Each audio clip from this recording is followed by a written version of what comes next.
It seems to me that to be human, in my view, is to feel a deep gravitational pull towards something ineffable, that if we can just for once get beyond words and reasons is a matter of experience, and to which we reach out, often wordlessly, though not without misgivings, something that's outside our conceptual grasp, but nonetheless present to us through intimations that come to us from a whole range of unfathomable experiences which we call spiritual.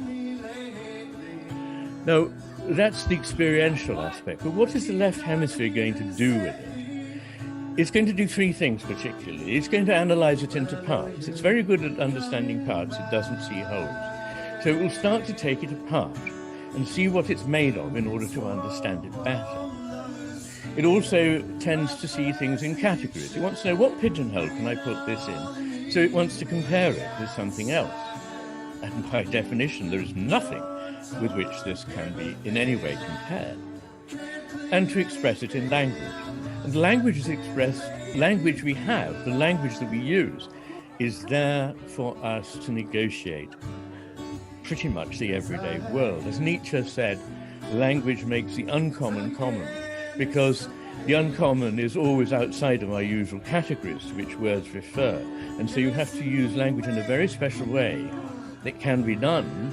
It's called poetry, and it's called myth. Those are the ways in which we transcend that reductionist aspect of language. So what are we to call this profound experience for which we have not the right words, it turns out? Well, the problem is that whatever we call it is going to be potentially misleading. Obviously, in most languages, there is a word for this. So in Sanskrit, it's Ruta. In Chinese, it's Li. In Islam, it's Allah. In the Judaic religion, it's Yahweh. We call it God. Whatever this founding principle, this logos, this essence that is the beginning of being, that controls, well, not controls, but gives rise to everything and generates everything that we know in the universe. But as soon as we've got the name down, we think we've understood it. And that's the problem, because the only way we can get to understanding it is paradoxically to hang on to the realization that we have not understood it. As soon as we think we've understood it, we've gone wrong. And so you get the idea of the name of God as the unnameable name, as it is in a number of important religions. And in Taoism, which is very close to my heart, the Tao that can be named is not the real Tao. That is the first opening words of the Tao Te Ching.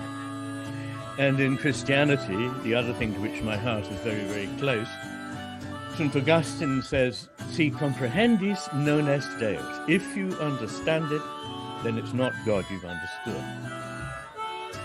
And there is a big misunderstanding about what belief is.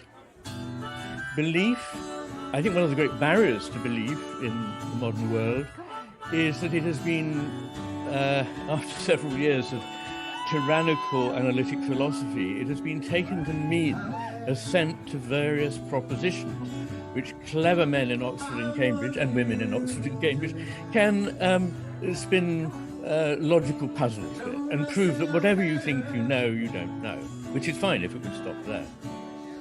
Unfortunately, philosophers always exempt themselves from this unknowing.